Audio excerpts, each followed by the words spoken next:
Hello guys, welcome to our channel Intra classes. आज के video में हम लोग जो फिजिक्स है क्लास 12 का उसका चैप्टर 1 स्टार्ट करने जा रहे हैं, यानी फिजिक्स चैप्टर 1। फिजिक्स चैप्टर 1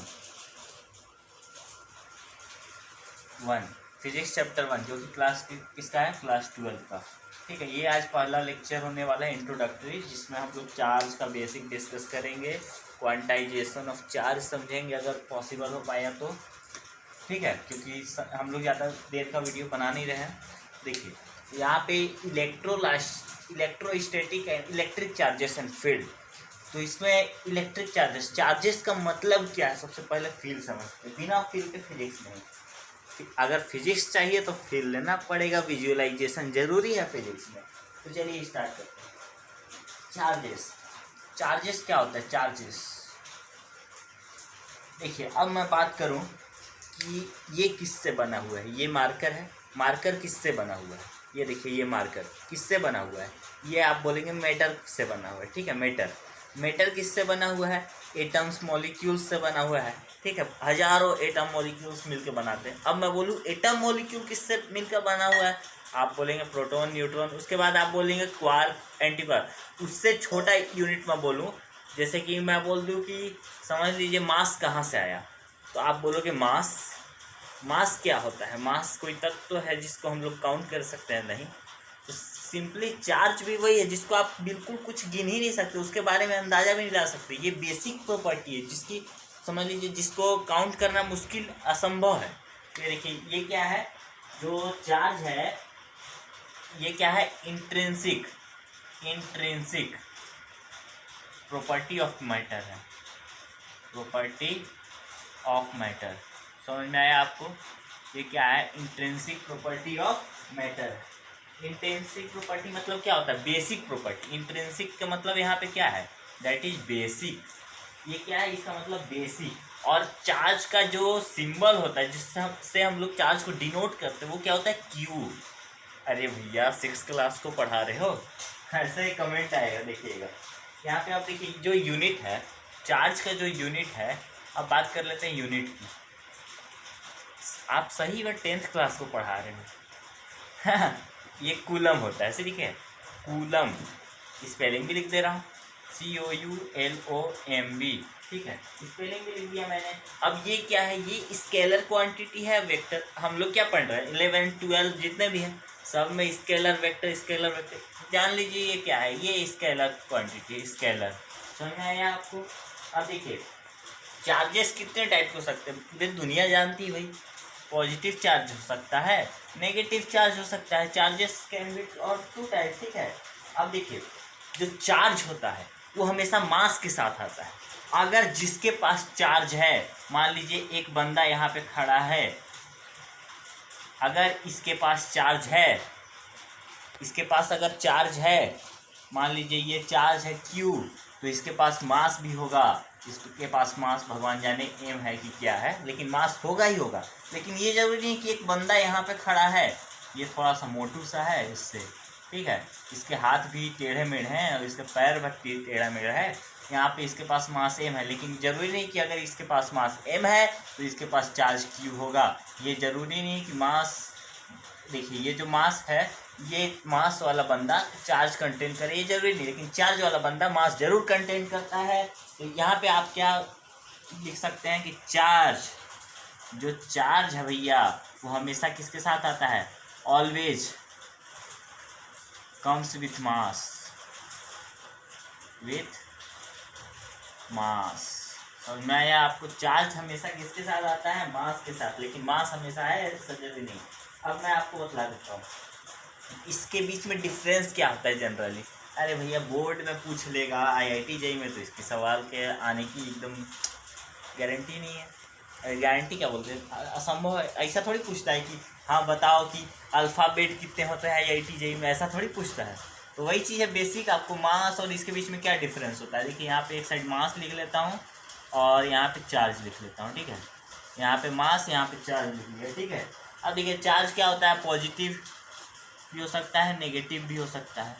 और मास क्या होगा? मास हमेशा पॉजिटिव होता है। समझ में आया आपको? ये डिफरेंस फर्स्ट। अब देखिए, जो चार्ज है ये क्या होता है, इंडिपेंडेंट ऑफ स्पीड होता है, इंडिपेंडेंट किस पे, स्पीड पे, इंडिपेंडेंट ऑफ स्पीड, समझना है आपको, ये स्पीड पे डिपेंड नहीं करता है। और मास वहीं पे देख लीजिए, मास का भी आप लोग फॉर्मूला पढ़े नहीं, लेकिन मॉडर्न फिजिक्स में आप पढ़ेंगे। देखिए अगर कोई बंदा एकदम मूव कर रहा है तो उसका मास क्या होता है, इंक्रीज होता है, बढ़ता है, जो कि आप पढ़े नहीं हैं अभी तक से, लेकिन आप ध्यान दीजिए। एम क्या है, मान लीजिए एम मूविंग मास है, ठीक है, तो एम का फॉर्मूला क्या होता है, यहाँ पे आप इसको जनरली याद कर सकते हैं, या फिर अभी याद करना भी जरूरी नहीं है आपके लिए, ठीक है। 1 माइनस में आपको जानकारी के लिए बतला देता हूँ, v² डिवाइड बाई c², ठीक है, ये फॉर्मूला होता है। एम नोट क्या है, यहाँ पे जो मास पहले था, मतलब मैं जैसे खड़ा था पहले, ठीक है, यहाँ पे देखिए ये जो क्या बोलते हैं इसको, मैं भूल गया क्या बोलते हैं इसको, बोलते हैं लिखौना, चलिए लिखौना। ये देखिए ये जो लिखौना है, ये पहले क्या है, ये क्या है, ये बस ऐसे खड़ा हुआ है, ठीक है, ये जो एकदम आराम से खड़ा है, तो इसका मास मान लीजिए m नोट है, बस समझने के लिए देखिए ये मास इसका क्या है, m नोट है। उसके बाद ये बंदा ऐसे मूव कर रहा है, तो इसका मास हो गया m। तो यही चीज़ है, ये जो रेस्ट पे है उसका मास है, ये जो मूविंग मास है, m क्या है, मूविंग मास, समझना है आपको। तो ये देखिए ये क्या है, मास क्या होता है, डायरेक्टली प्रोपोर्शनल, यहाँ से आप देख सकते हैं मास जो है इसके डायरेक्टली प्रोपोर्शनल स्पीड पे। क्यों, अगर मान लीजिए हम लोग क्या करेंगे, इसका स्क्वायर करेंगे, उसको ऊपर ले जाएंगे, फिर मल्टीप्लाई करेंगे, तो ये जो v है ना वो ऊपर चले जाएगा, समझना है आपको, ये जो v है वो ऊपर चले जाएगा, समझना है। m हमको बताया गया कि हाँ m डायरेक्टली प्रोपोर्शनल होता है v के, समझना है इतना चीज़ आपको। अब देखिए जो चार्ज होता है, कंजर्वेशन ऑफ चार्ज, तो कंजर्वेशन ऑफ चार्ज का डेफिनेशन आप 10th में भी पढ़ते आ रहे होंगे, एकदम बेसिक सा। Charge can never be created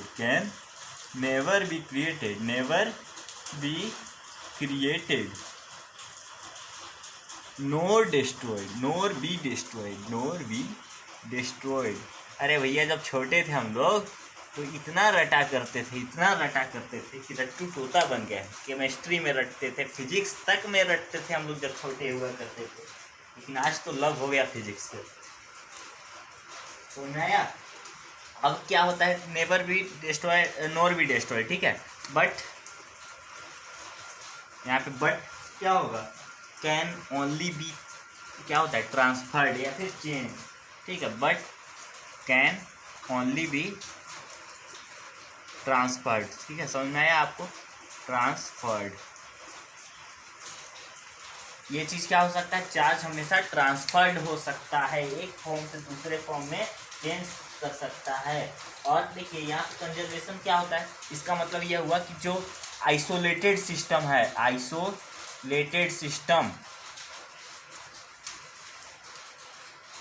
मतलब पूरा यूनिवर्स मतलब आइसोलेटेड सिस्टम, ठीक है, उसका जो चार्ज पहले था उतना ही बाद में रहेगा, समझना है आपको। पूरा यूनिवर्स में जितना भी चार्ज है, आप देखिए यहाँ पे पढ़ते थे चार्ज की जगह पे energy can never be created nor be destroyed but can change one form to other form, यही पढ़ते थे आप। यहाँ पे भी चार्ज वही है, पूरे यूनिवर्स का जो चार्ज है वो सेम ही रहेगा, वो चेंज नहीं होने वाला।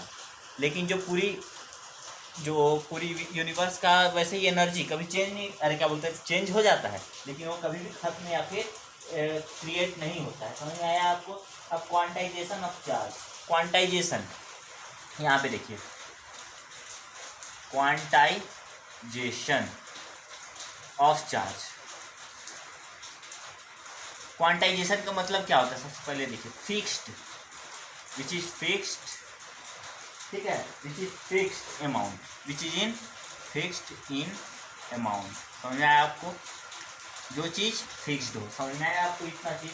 अब देखिए द स्मॉलेस्ट चार्ज, बहुत चार्ज हो सकते हैं, इससे भी छोटे हो सकते हैं, लेकिन जो स्मॉलेस्ट चार्ज, ये जो पॉइंट है उसको ध्यान से देखिएगा, the smallest charge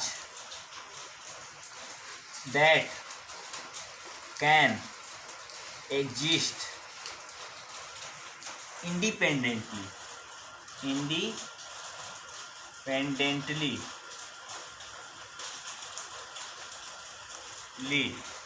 so now that can exist independently is charge on one electron, charge on one electron. समझ में आया आपको। अब दुनिया जानती है कि चार्ज ऑन वन इलेक्ट्रॉन कितना होता है, कितना होता है भैया बता दो।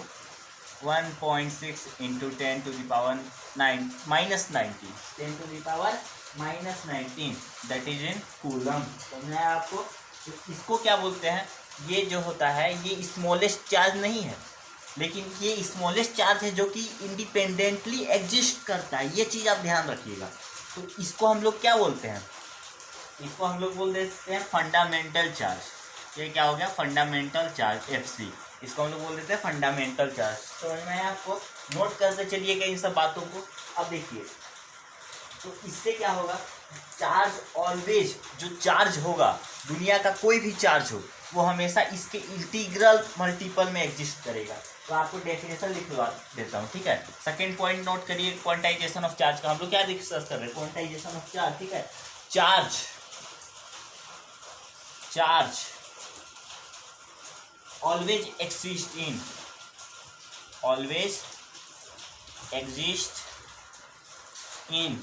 charge always exist in integral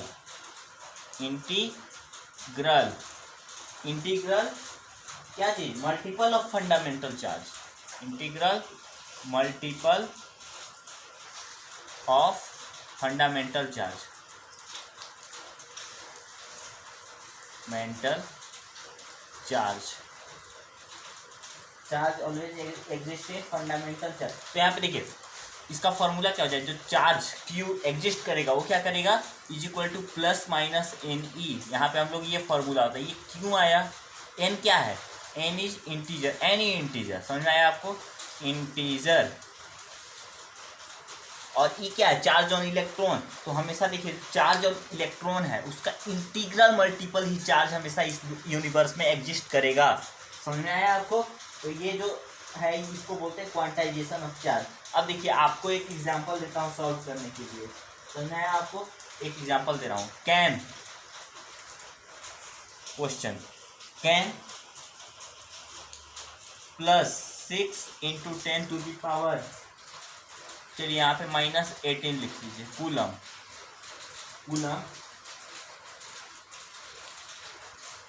can be, यहाँ पे कैन नहीं, बी गिवन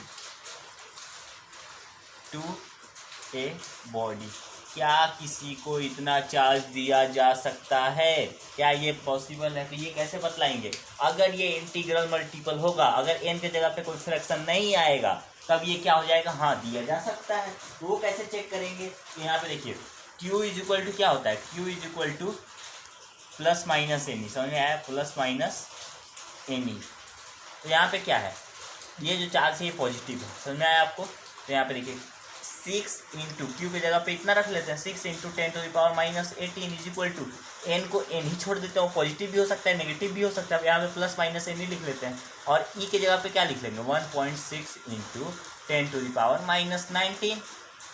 तो यहाँ पे एन इज इक्वल टू कितना हो जाएगा, एन इज इक्वल टू हो जाएगा 6 into 10 to the power -18 divided by कितना हो जाएगा, 1.6 इंटू 10 टू द पावर -19।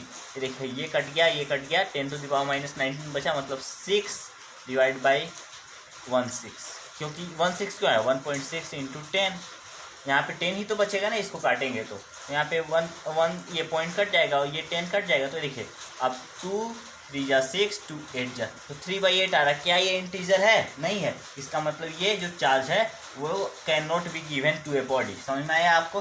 इतना चीज़ अगर क्लियर है तो थम्स अप दे दीजिए। अगर वीडियो आपको अच्छा लग रहा है तो लाइक शेयर सब्सक्राइब एकदम बिना धड़क के एकदम ठोकिए। और हम लोग क्या कर रहे हैं ना, मैथ्स का भी और फिजिक्स का दोनों का साथ साथ वीडियो अपलोड करते जा रहे हैं। अगर आपको अच्छा मज़ा आ रहा है तो दोस्तों को भी शेयर कीजिए। चलिए धन्यवाद।